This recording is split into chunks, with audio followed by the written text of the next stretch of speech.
Hello, everyone, and welcome to another edition of Tech Talks brought to you by the team at NextGen Automation and Innovate Digital Solutions. Today, we're going to talk about those IT risks that maybe don't make the headlines, but can shut your business down or can cause you a lot of headaches. So there's ones that maybe we don't think about. We have a new speaker with us today. I might have scared Kendall off last episode. I don't know if I did, Jason, or not. But welcome, Jason Swanson, who's the managed IT consultant at NextGen and Innovate. Jason, welcome to the show. Hey, thanks for having me. You didn't scare Kendall off. We've got him just buried with operations right now, so I'm stepping in. That's good. That's good. I'm glad to hear that he's busy. So, Jason, maybe because it's your first time with you and I chatting, I'd love to maybe if you can fill us in a little bit of what your role, what managed IT consultant means, and sort of what role you play in the organization, and then especially when it comes to client-facing services.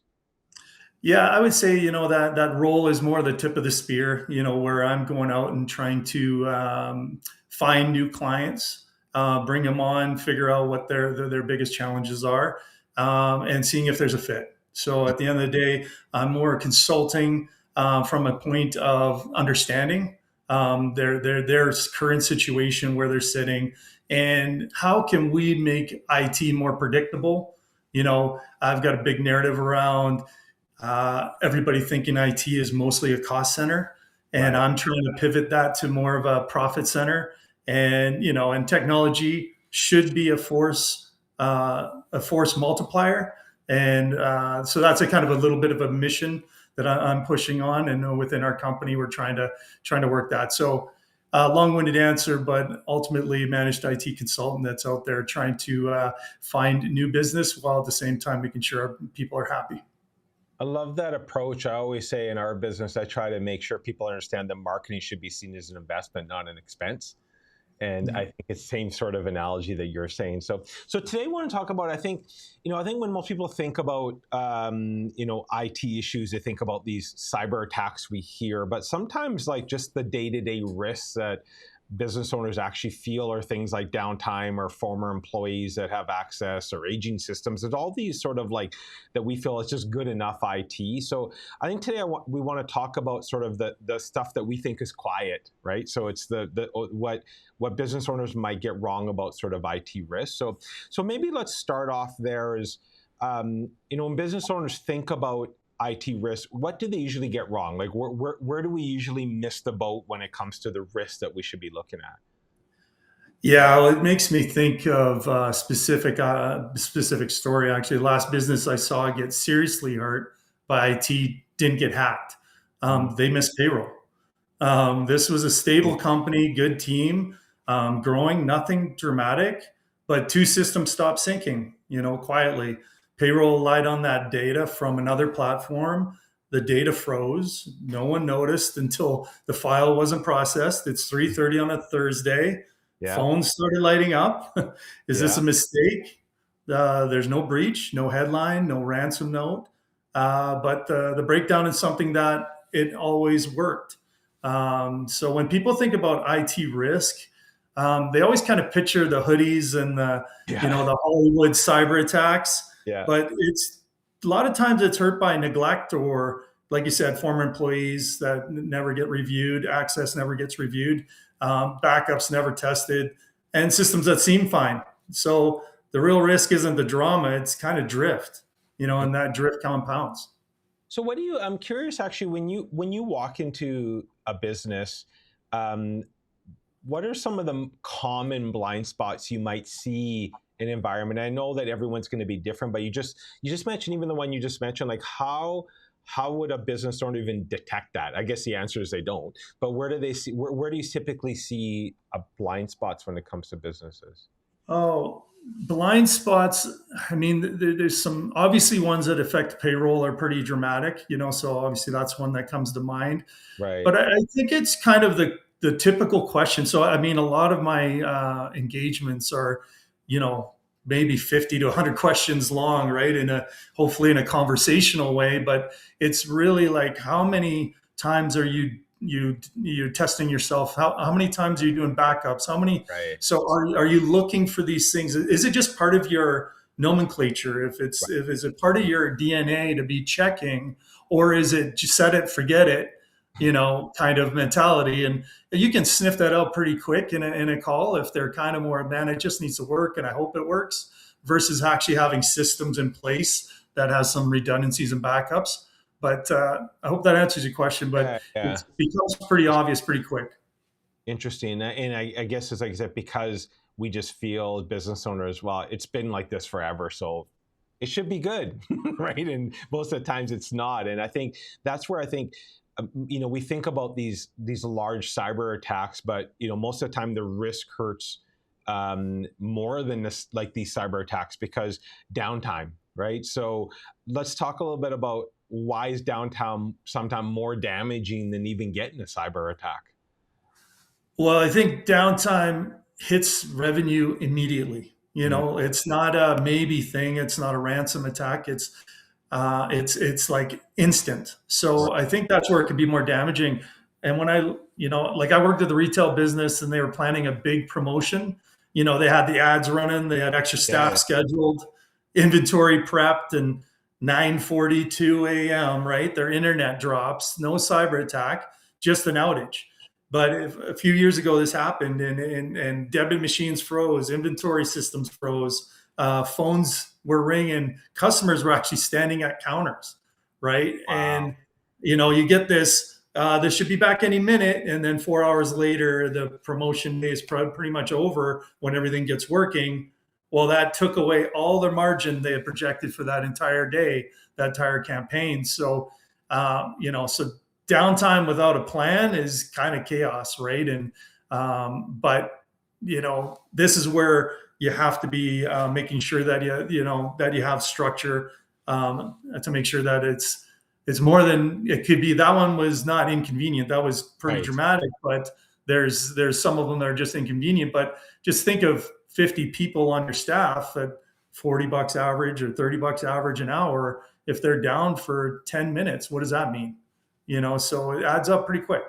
Yeah, it's interesting. Preparing for this, I was curious about this when I was thinking about this question. It is that I kind of just a quick search, and it said with businesses, typical businesses that are around 15 to 20 people, the cost average, the loss is $100,000 per hour of like a downtime. So I'm like, what? So kind of doing some math, and I'm like, yeah, it actually does add up. Like it's crazy the amount of like the typical cost of a downtime for SMB for something is. It doesn't sound like it would be that much, but just do the math. Like if you just do lost sales and it like staffing, and it adds up pretty quick. It's so dramatic, and like you said, almost like a little pencil cell. Like you sit on a Yeah, napkin and you go, so how many downtimes? How many times have you had an outage? How many times have you been down? It kind of becomes a pretty easy question because I can do the math on a napkin and get it back to you. Going, there you go. It's right there. Not paying attention to it and just hoping it just works, or again, a lot of terms, good enough IT is not good enough. not good enough. Yeah. And sometimes the risk so isn't necessarily technical, right? It's the human side. And you mentioned earlier about, the hidden danger of maybe former employees having access. You don't maybe offboard them properly. Can you talk a little bit about that, and maybe even some, I don't know if there's some stories you can tell around that, or like Yeah. what you guys see? Yeah, we talk about this quite a bit. Actually, the riskiest login in your company often doesn't even belong to someone that's working there anymore. Interesting. And I've seen that more times than I can count. An employee leaves again on good terms. There's no For sure. tension. For sure. Um, IT access isn't top of mind. Everybody's busy, so the email stays active. The shared passwords don't change. Permissions never get reviewed, and 6 months later, a vendor invoice gets spoofed. It looks normal. It matches format. Payments get sent, and only afterwards, through manual questions, does someone realize that the original employee still had access to a shared mailbox. Nobody was malicious, No. but no one was measuring this access, and an access feels invisible almost until it isn't. I guess security isn't about assuming bad intent, but removing that unnecessary exposure. And specifically, I just had a client that I just talked to literally last week that talked about a $60,000 hit from something exactly like this. And no one was really, I'd followed as far as the ex-employee or the company, but it was just the system that somebody spoofed. And there's more than ever with AI generated people Mm, that are out there. And one thing I want to hit on is there's a lot of reports out there talking about SMBs are bigger and bigger targets because they're easier and easier to break into from an AI, and they've got the capacity now with AI to do more hits, and they're not just targeting the big guys anymore. So it is something not to fearmonger because I don't like that, but it is something to be aware of. yeah, it's not fear mongering, it's reality though, right? It's a reality that we're living in right now. So I'm curious, like, how often do you see that former employees aren't offboarded properly? Like, I assume like that would be pretty common. Like, is it something Yeah. that's fairly common? It's funny. Like in my personal, like it's such a bone of contention when we talk about onboarding is such an Right. important part of SMB. Like we speak about it All constantly. the time, yeah. Offboarding is just as important, Yeah. and for that business continuity, I would say 50% of the time that is when pushed, they admit that maybe it's a couple weeks behind or a month behind, and they have a process and they follow it for the most part. But so I get a lot of that. So I would say 50% is probably a good number to say. And is it more common in smaller businesses because they don't have the time, maybe, or is it amplified even in larger enterprise level because there's just more? Typically, you have more turnovers, more staff you have. Is it? Do you see more in one or the other? Uh, I say it's a pretty common thing, and it is one of those. It's a lot of to do with resource, how much people are burdened with as far Right, as who's got right, it, who's right, doing the offboarding. right, The ones that have a good strict policy, you can tell it's like click, click, click, and it's done. It's a lot of automations built in, but you got to build that in, and you got to have that. And I'd say that I would see it more in the SMB world. right, right, The enterprise world, they're going to systemize that a little bit because they're doing it so often, and right. they've got burned once, and they go, okay, let's fix this. Yeah, fair So enough. Fair enough. that's a little bit of where I would see it. Hey, isn't that Tammy that's doing that? Yeah, And yeah, then yeah. Tammy's busy or whatever. So I'd say it's probably a bigger SMB problem. Interesting.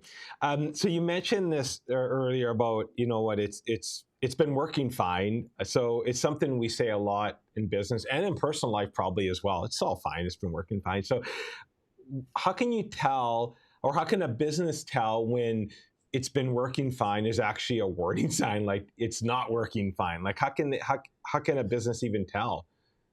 Yeah, it's fun. You just mentioned it, but whenever I hear it's working fine, I kind of lean in. I kind of get a little closer. So I walked into a business and they have a 10-year-old server sitting in a storage closet. It's never failed, so it Yes. had become invisible. They don't monitor. There's no life cycle plan. Backups haven't been tested in years. And on a Tuesday, it didn't boot. Just silence and operation froze. So that they kept saying, "Hey, it worked yesterday," and that's how it happens. It's not slowly, it's suddenly, but it's the most expensive IT problems usually start with one sentence. We've always done it that way, Right. or I think it's fine. And I think it without a again, this comes back to those uncovery questions or discovery questions where Yes. it's a little bit of what does that cycle look like? When do you turn over your technology? Is there a life cycle management to it? Like how long do you keep your computers going until they're dead? Or is there like in 7 years, we try to, Data. or 3 to 7 or whatever life cycle you come on, but there needs to be a little bit of forethought into into that recycling or that life cycle management. Yeah, it's interesting as you're talking about that. I'm thinking, I mean, because you guys work with all different sizes of companies, let's say, and the smaller businesses, two, three, four people shops, this might be more difficult for them to do. So you can scale that solution for them based on the need, though, right? Like, because someone might be listening to this and go, "Well, it's great. I don't have a 3 to 7 year. It's like when the computer's done, I replace it." Well, you can scale a system for them or a solution for them that does notify them, that says, hey, you have hardware that's going to be coming due, right? So you can scale. It's not a one size Yeah. fits all what you guys do, right? So Very, very much so, and sort of jump on top of you there, but you just got me excited because that is literally part of it. Is the biggest part is coming in, documenting everything. So once it's all documented, you got an asset library of all your stuff. Then and then you get to the almost like a KYC, like know your customer, like at the banks do. What's your risk tolerance and all these kind of things, and we custom design and go whatever you think it is, we're willing to do it. And at the end of the day, it's only a recommendation. right, So if right, it's still working at 99% capacity and doing its job and it's a limited opportunity, then we're not going to force you to do anything. We right, are there to be a guide. We're there to educate. We're there to roadmap yeah, and just give you budgets for, hey, you're getting a little long in a tooth. There's some risk that is starting to grow. So that's a conversation. That's where you bring in. So we bring in a right. VCIO. That's part of our package. That's literally combining all that information to help you make those decisions.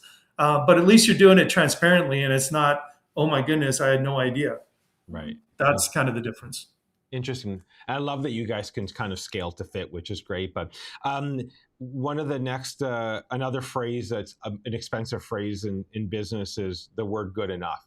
So what's the real cost? Like, what's the real cost of good enough IT?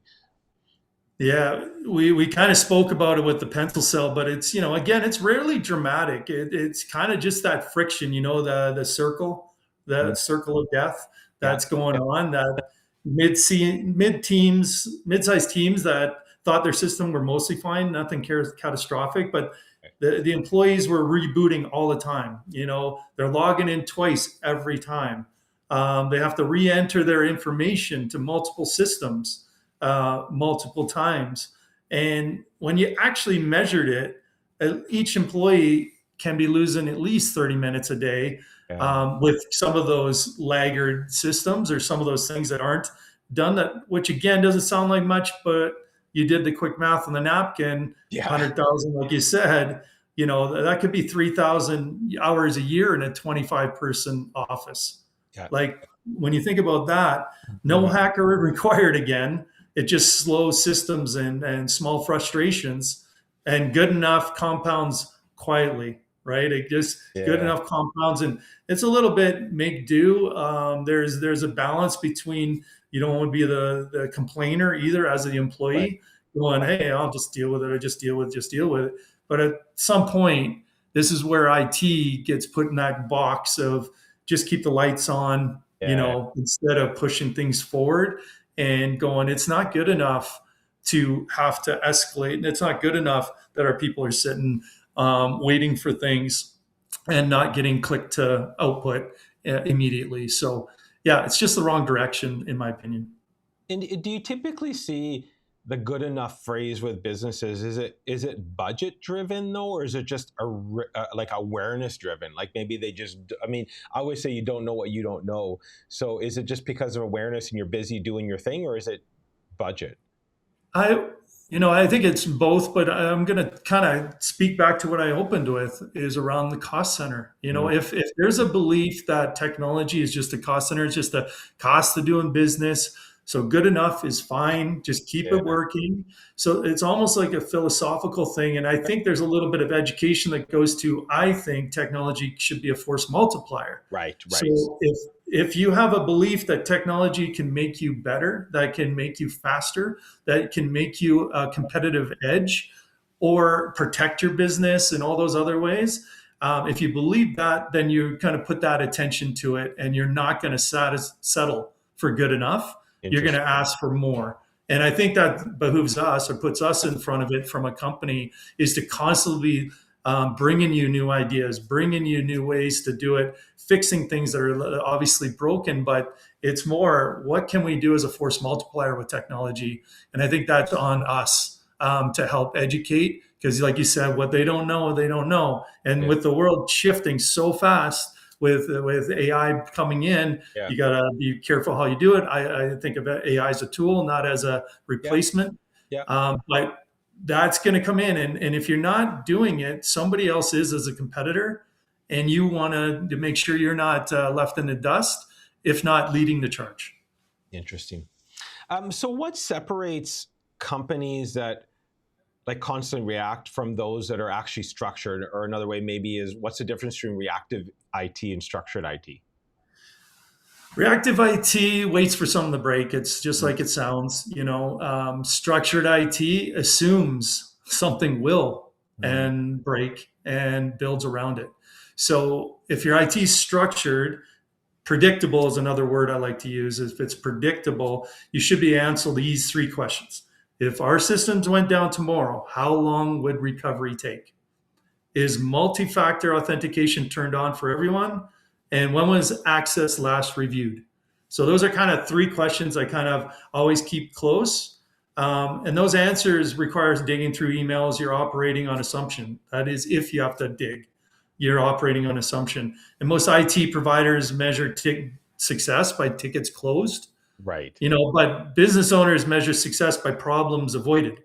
Right. And that's Yeah. the difference, right? Structured IT makes failure boring. Reactive makes it pretty expensive. So that's how I'd probably put it, Interesting. to kind of explain the differences. I like it. So how often should businesses review their IT risks? Does it make a difference on the size of the company, or do you kind of have a rule of thumb that you're like, you guys, most businesses should be doing this?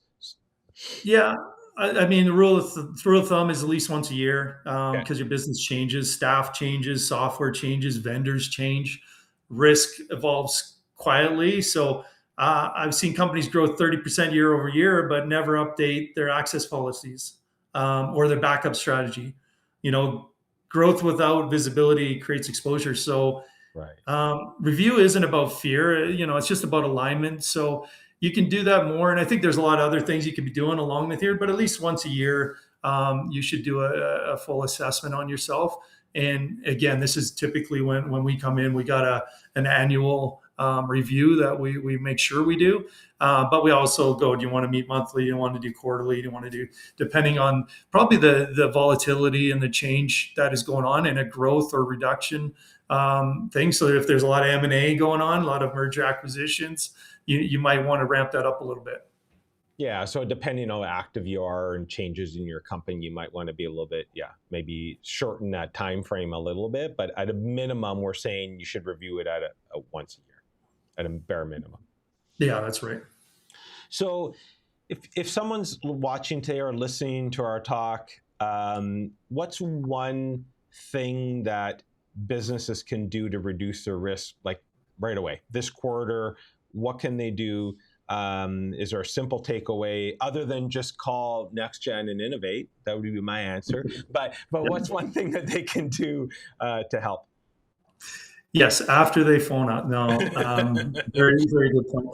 I just start with clarity. Like if you have a one-page summary of your recovery timelines, your access controls, backup testing, and your last review, that would be a good starting point. You get clarity. If that document doesn't exist, then that's your starting point.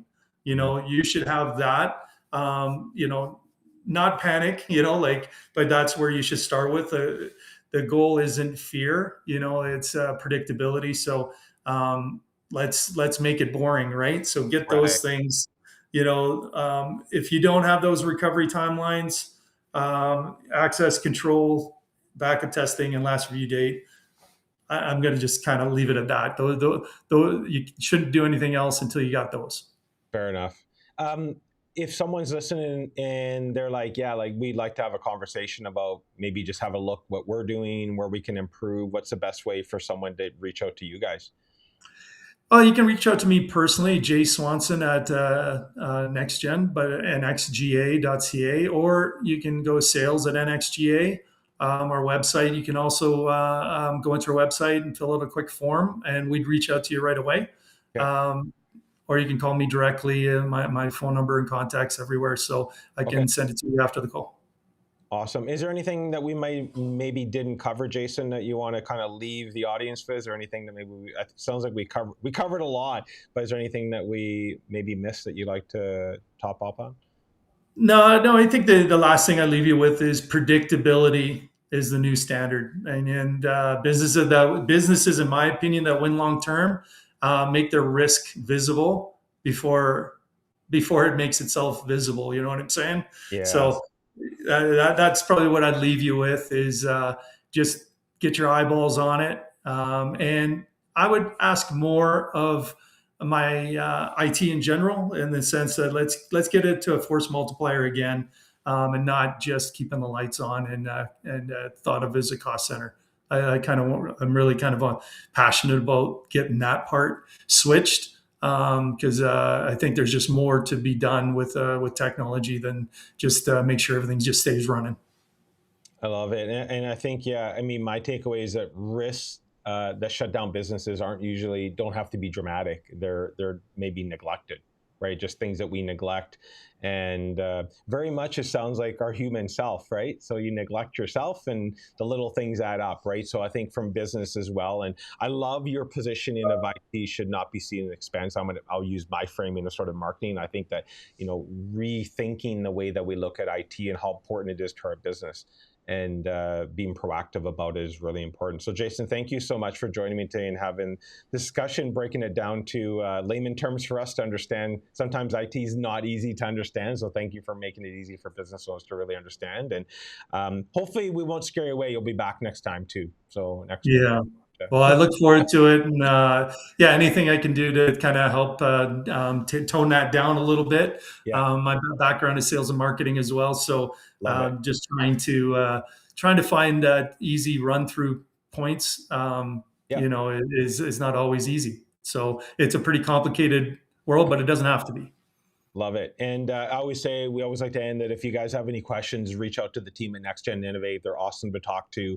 If you have questions and don't know, or you're unsure, just reach out, have a discussion to see if they're the fit for you there as well. So, Jason, thank you so much for joining me today. We'll see you hopefully next session. And everyone for tuning in, thank you for tuning in and listening to Tech Talks. We'll see you next time. Thanks, everyone. Have a great day. Thanks, Jason. Thanks.